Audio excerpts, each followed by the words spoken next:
Dubai International Airport is shut down. All the Strait of Hormuz is closed, and global oil markets are in free fall.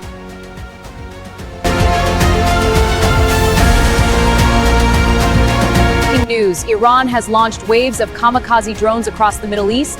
The Strait of Hormuz is closed, and the Qatar airbase is under attack. We are monitoring this crisis.